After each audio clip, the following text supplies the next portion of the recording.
मैं रवि कुमार, स्वागत है आपका रेनेसा आईएएस के इस नए वीडियो में।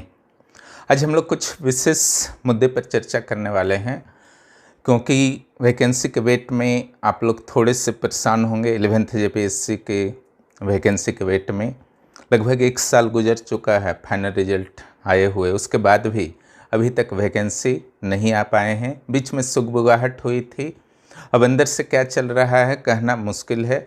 लेकिन जेएसएससी और जेपीएससी के द्वारा जो वैकेंसी की एक प्रक्रिया शिथिल पड़ी हुई थी लंबे समय से, उसमें एक गतिशीलता तो जरूर आई है, इसमें कोई दो मत नहीं है। वैकेंसी निरंतर आ रहे हैं। जेपीएससी के द्वारा भी 3 वैकेंसी निकाले जा चुके हैं, जिसमें एक आपका सीडीपीओ का एक महत्वपूर्ण वैकेंसी है। हालांकि सीट्स कम है, लेकिन आशाओं का संचार हुआ है सीडीपीओ की वैकेंसी के कारण, क्योंकि वह जनरल वैकेंसी है और सामान्य स्नातक वाले भर सकते हैं। और जो भी जेपीएससी की तैयारी कर रहे हैं सीडीपीओ की वैकेंसी को भर सकते हैं, कोई विशेष दिक्कत नहीं आएगा, बस ऑप्शनल की तैयारी करनी होगी।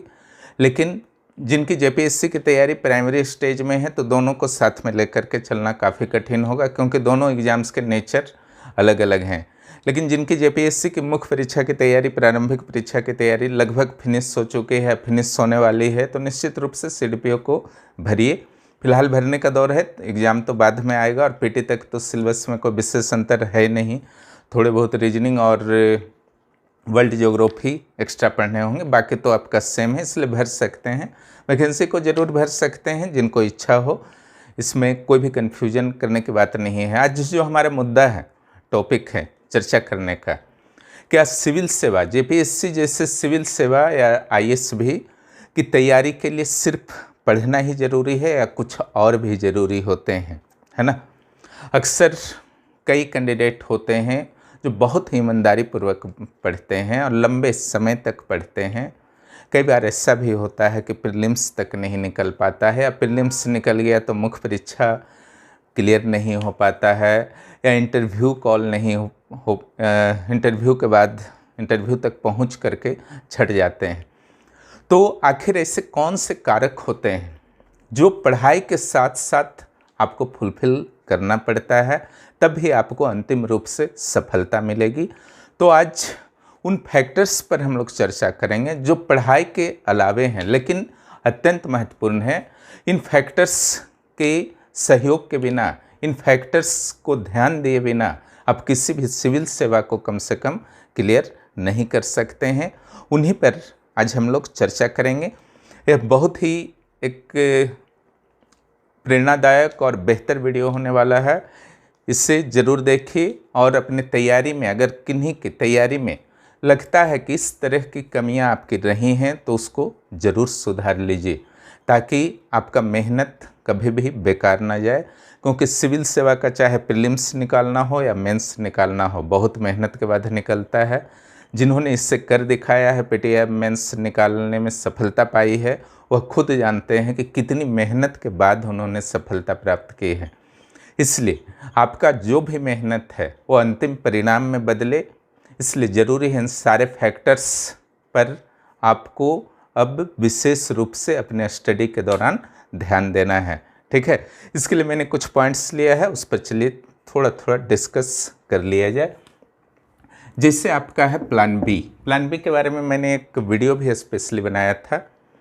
प्लान बी की कोई ज़रूरत नहीं है, आपको एट ए टाइम आपको डिसीजन लेना है। फिलहाल आप जेपीएससी की मान लीजिए तैयारी कर रहे हैं 11th जेपीएससी की, तो यहाँ प्लान बी का कोई मतलब नहीं है। तो आप सर्विस में हैं तो प्लान बी ऑलरेडी है, नहीं है सर्विस में तो अभी से आप प्लान बी नहीं बना सकते हैं, क्योंकि अभी सिविल सेवा में आप कंसंट्रेटेड हैं। प्लान बी यही हो सकता है कि जेपीएससी तैयारी हो गई है तो सीजीएल भर दिए, आईएएस भर दिए, है ना, सीडीपीओ भर दिए, तो इस तरीके से प्लान बी हो सकता है। और बाकी जो प्लान बी लाइफ सेट करने वाला प्लान बी जो है, जब यहाँ से फ्री होइएगा अपने आप कुछ ना कुछ आपका दिमाग सोचेगा, उसका टेंशन लेकर के तैयारी को मत कीजिए। चयन जो है आपका बहुत ही महत्वपूर्ण है। क्या कुछ खास चीज़ों का चयन, ताकि सिविल सेवा में आपका चयन हो सके। इसलिए चयन जो आपका जो खास मुद्दों पर बात किया जाएगा, बुक्स, फ्रेंड्स, गाइडर, मटेरियल, है ना। तो इन सारे चीज़ों के चयन में आपको बहुत ही सावधानी बरतनी है। बुक्स का लिस्ट चूँकि मैं नहीं बताता हूँ, क्योंकि आप लोगों को पता ही है हर सेक्शन के 2-3 बुक्स से, किसी भी बुक से आप पढ़िएगा स्टैंडर्ड बुक से, तो निश्चित रूप से सफलता मिलेगी अगर सही तरीक़ा से आप पढ़ रहे हैं, ठीक है। लेकिन पूरी तरीके से आपको कंफर्म होना चाहिए कि आप बुक पढ़ने की स्थिति में हैं। मार्केट जाना है, बुक 5-10 हज़ार का लेना है, उसके बाद क्या करेंगे, उसके बाद वाली कंडीशन आपके हैं। मटेरियल बुक से नोट्स बनाना, नोट्स को अच्छी तरीके से समझना, फिर जेपीएससी के अनुरूप उसे ढालना। और रहा बात यहाँ के इकोनॉमिक्स और साइंस का, तो उसके तो कोई बुक्स ही नहीं, आपको वेबसाइट, अलग अलग रिपोर्ट्स और कुछ एक्सपीरियंस लोगों से आपको हेल्प लेना ही होगा, अन्यथा वहाँ मंझधार में फंसे रहेंगे जिस तरीके का सिलेबस दिया गया है। यहाँ पर आपका बुक्स का चयन में आपको सावधानी रखना है। अगर सेल्फ स्टडी आप करते हैं, अगर गलत बुक्स का आप चयन कर लिए तो आपका मेहनत जो है बर्बाद होने वाला है। दोस्त का चयन, ठीक है, दोस्त एक जो होता है अच्छे संगत में अगर आप हैं तो उसका परिणाम भी अच्छा होता है, ठीक है। ऐसा नहीं कि कोई व्यक्ति बुरे होते हैं, लेकिन सबके जीवन के लक्ष्य जो होते हैं अलग अलग होते हैं। कुछ दोस्त जो भी आपके हैं ऐसे होने चाहिए जिनका लक्ष्य लगभग वही है जो आपका है, ठीक है। इसका विशेष रूप से ध्यान रखिएगा कि वो कितने गंभीर हैं, ठीक है। जिनके पास बहुत सारे ऑप्शंस होते हैं, आर्थिक रूप से सुदृढ़ हैं एक दोस्त, और एक दोस्त आर्थिक रूप से उतने सुदृढ़ नहीं, उनके लिए एक ही ऑप्शन है, यानी हाँ सरकारी सर्विस लेना है, जेपीएससी हो ऑप्शन बना करके रखे हैं। उनको लगता है कि नहीं जेपीएससी नहीं हुआ तो चलो कुछ बिजनेस वगैरह कर लेंगे, तो यहाँ पर आपका टैली नहीं कर पाएगा।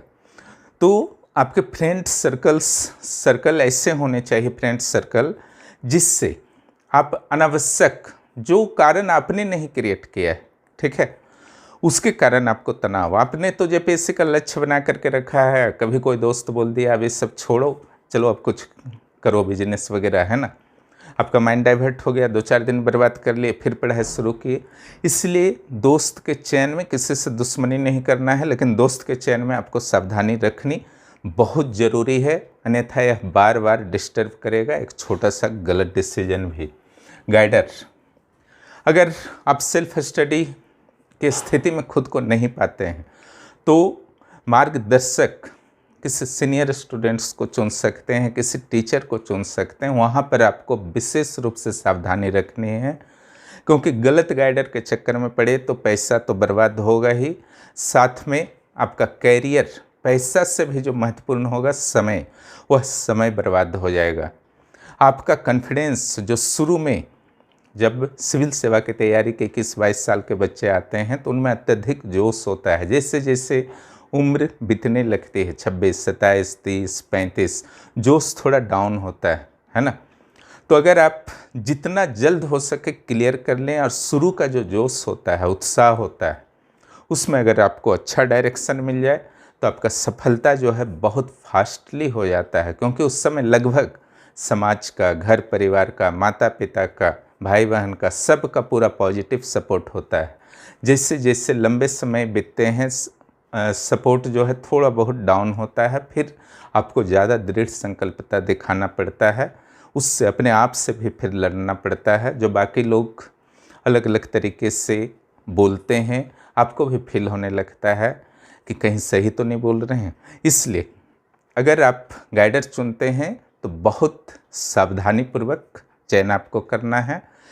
कुछ कमी थी झारखंड में, मुझे लगा, इसलिए रेनेसा आईएएस की शुरुआत की गई है, और ऑनलाइन को मैंने प्रिफर किया है, ताकि गांव, घर या आउट ऑफ स्टेट कहीं सर्विस कर रहे हैं या कहीं भी रह रहे हैं कोई भी कैंडिडेट, तो उनको आसानी से एक उचित डायरेक्शन मिल सके और किसी भी तरह की मजबूरी ना हो कि किसी खास शहर में जा कर के ही स्टडी करना हो।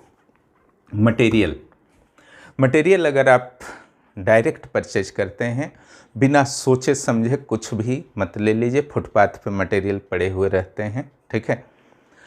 सिर्फ मटेरियल से कुछ नहीं होता है, ना ही सिर्फ बुक से होता है, उसका पढ़ने का तरीका क्या होना चाहिए, एग्ज़ाम ओरिएंटेड उस मटेरियल का कैसे यूज किया जाए, वह करेंट अफेयर से जुड़ा हुआ है या नहीं, या जुड़ने की, भविष्य में जुड़ने की संभावनाएं उसमें छोड़ी गई हैं या नहीं, वह बुकिश भाषा में है या स्टूडेंट फ्रेंडली लैंग्वेज में लिखा हुआ है, उसमें डायग्राम, स्ट्रक्चर, etc शामिल है या नहीं। कन्फ्यूजन क्लियरिंग का गारंटी वह मटेरियल देने वाला आपको देता है या नहीं, है ना।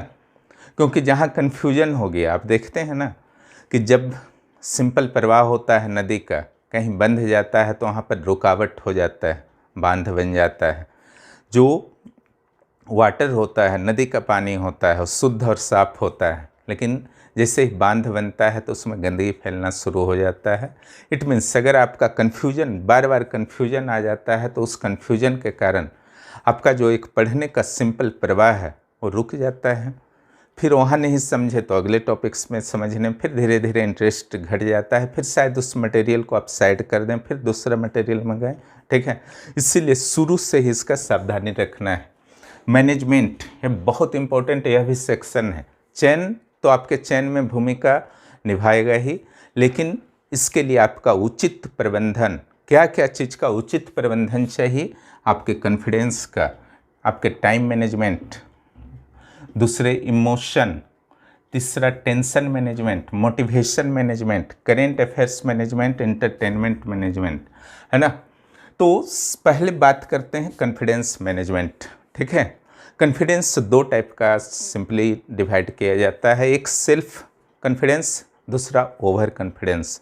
सेल्फ कॉन्फिडेंस को जितना बेहतर माना जाता है, ओवर कॉन्फिडेंस को उतना बेकार माना जाता है। किसी भी क्षेत्र में सफलता में यह बाधक होता है। ओवर कॉन्फिडेंस हो गए, इट मीन्स आप सैचुरेटेड कर गए, वहाँ से आपका डाउनफॉल शुरू हो जाएगा। सेल्फ कॉन्फिडेंस होना चाहिए। आप ठीक है, तैयारी करने के दौरान थोड़ा सा अच्छा फील होता है, ज़रूरी है, सेल्फ कॉन्फिडेंस तक रहिए। इसका अर्थ नहीं है कि उसका गलत यूज करने लगिए, है ना। पास करने से पहले आपका फाइनल रिजल्ट नहीं आया है, आ भी गया है, ठीक है, तो इतना अधिक बोल दीजिए कि आपसे बात करने वाला डिमोटिवेटेड हो जाए, ऐसा नहीं होना चाहिए। आपका सेल्फ कॉन्फिडेंस के आधार पर जब आप बात करेंगे तो आपसे बात करने वाला डिमोटिवेटेड कभी नहीं होगा।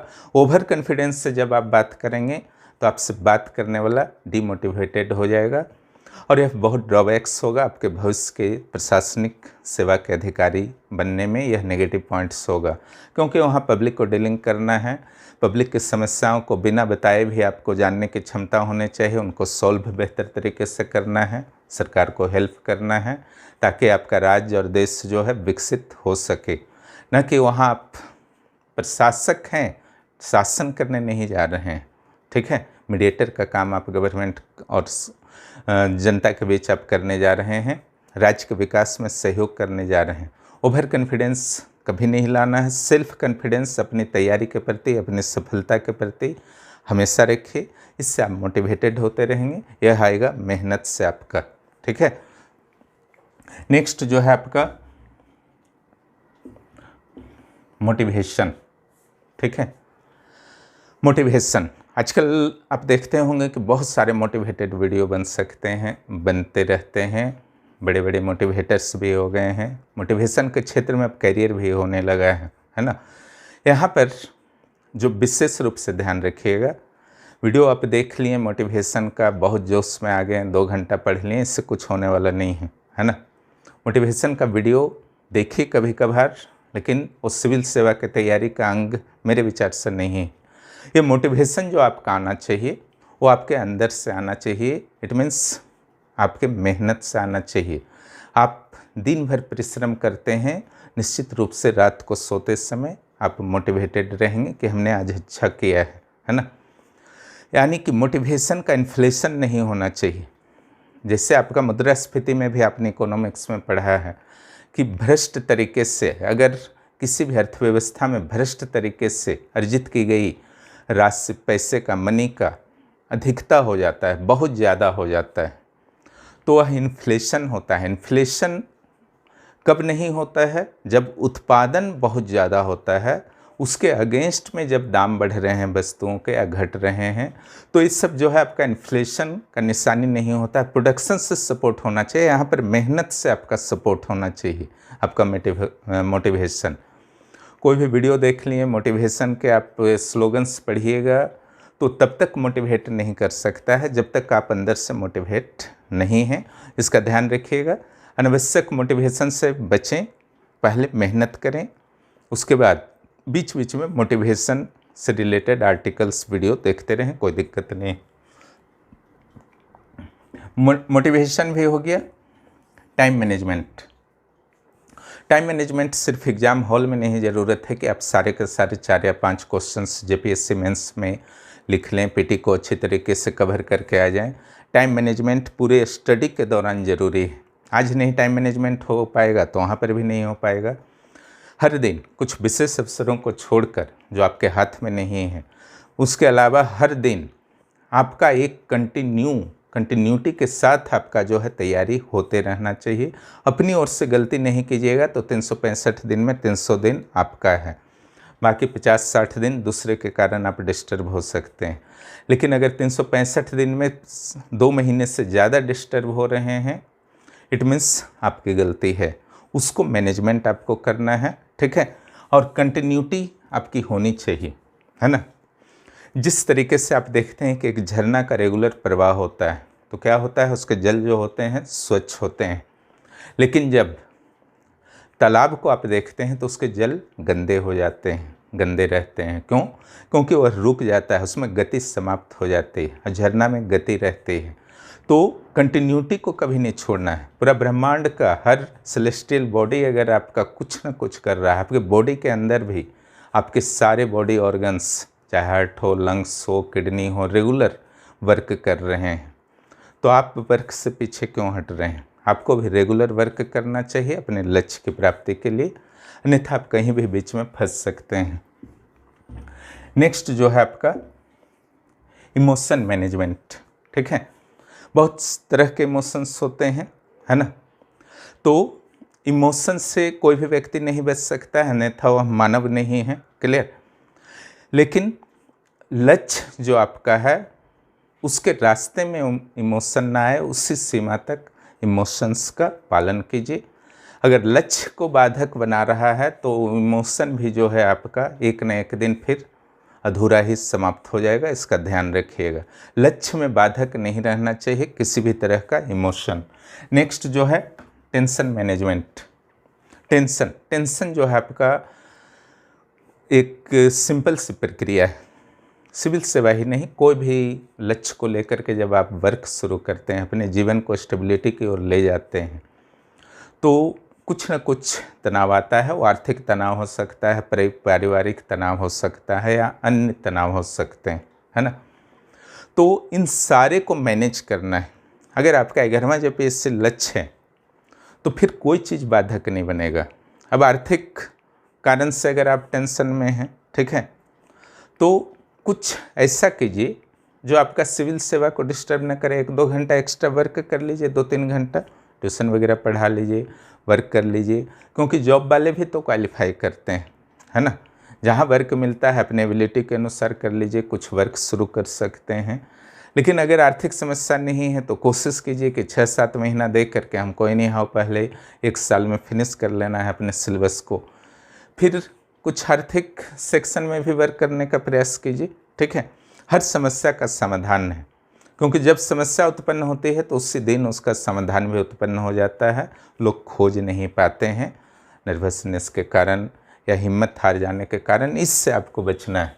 नेक्स्ट है आपका, हाँ, टेंशन जो होता है घरेलू कारण से भी होता है, घरेलू ही नहीं, समाज और पड़ोस से भी होता है ना।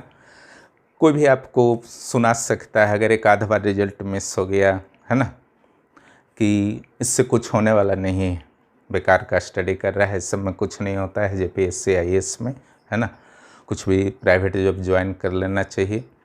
तो मेन है कि आपका अगर लक्ष्य है, दृढ़ संकल्पित आप हुए हैं, तो इन छोटे मोटे मुद्दों से अगर घबरा जाइएगा तो भविष्य में कैसे प्रशासनिक अधिकारी के रूप में वहाँ तो बड़ी बड़ी समस्याएं आएंगी, उसको कैसे डील कर पाएंगे।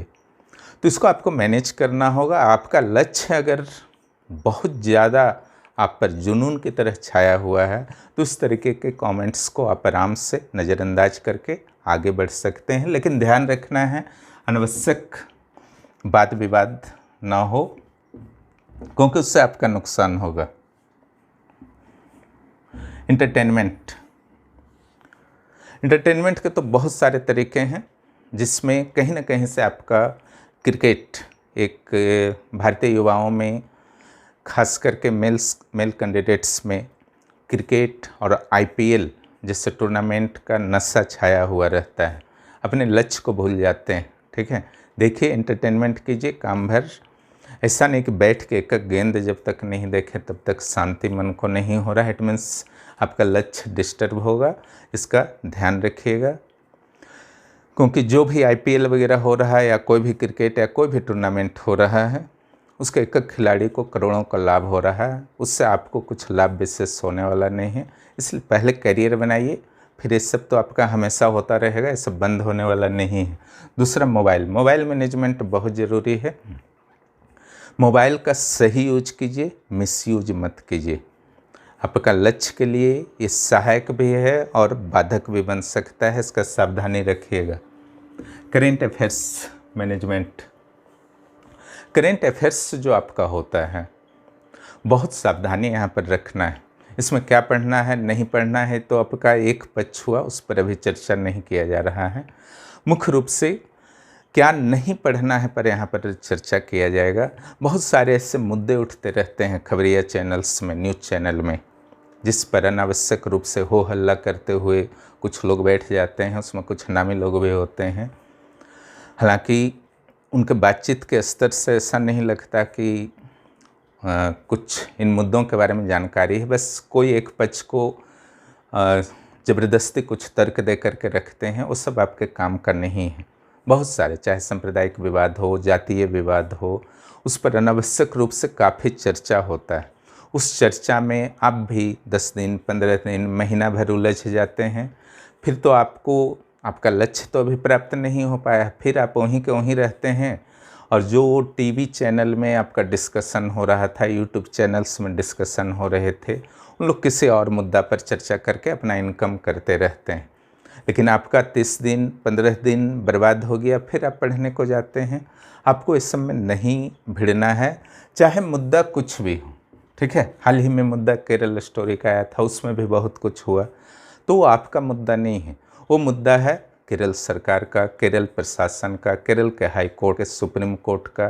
कुछ गलत हुआ है तो उन लोग देख लेगा। आपका मुद्दा कब होगा? जब आप मेहनत करके मेंस क्लियर कीजिएगा, इंटरव्यू में केरल स्टोरी पर आप चर्चा करने के लायक होंगे, अभी आपका अधिकार नहीं है, पहला। दूसरा, जब आप प्रशासक बनेंगे, इस तरीके की कोई भी घटना ग्राउंड लेवल पर होती है, उस समय आप सही में, वास्तव में आप अधिकारी होंगे कि उस मुद्दे पर डिस्कस करें, सॉल्व करने का, अगर कुछ समस्या है तो सॉल्व करने का प्रयास करें।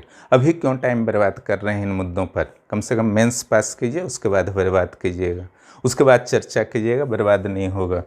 ये आपका मुद्दा हुआ, इन पर डिस्कशन किया गया। नोट्स जो आपका होना चाहिए सही होना चाहिए, मैनेज्ड वे में होना चाहिए, ट्रिक्स, फैक्ट्स और कंसेप्ट का अद्भुत मिश्रण होना चाहिए। ठीक है, इसका ध्यान रखिएगा। वैकेंसी भी एक बहुत बड़ा मुद्दा है, और ये मुद्दा हमेशा से रहा है, कोई नया चीज़ नहीं है ना, इसलिए घबराने की नहीं ज़रूरत है। सरकार बहुत कम नियुक्ति कर पाई है 7वीं JPSC तक, तो अधिकारियों की तो यहाँ पर ज़रूरत है ही। वो कितने दिन तक वैकेंसी रोकेगी? लेकिन आपको भी सोचना होगा कि क्या वैकेंसी आने के बाद आप इस लायक हैं कि उस वैकेंसी को फेस कर सकें, है ना। वैकेंसी अगर आ रहा है और आप उसको फेस कर सकते हैं तो निश्चित रूप से आपको इंतज़ार करने का हक है, अन्यथा हक नहीं है। और इंतज़ार कीजिए, लेकिन पढ़ाई रोक कर नहीं, अपने स्टडी को जारी रख के इंतज़ार कीजिए। सरकार और आयोग पर भरोसा रखिए, बहुत जल्द वैकेंसी आएगी। लेकिन अपनी स्टडी को मत रोकिए, और जहाँ जहाँ आपको सुधार करने की ज़रूरत है सुधार कीजिए। ठीक है, JPSC के सिलेबस को तैयारी कीजिए, उसके बाद सोचिए वैकेंसी कब आएगी, नहीं आएगी और क्या करना है।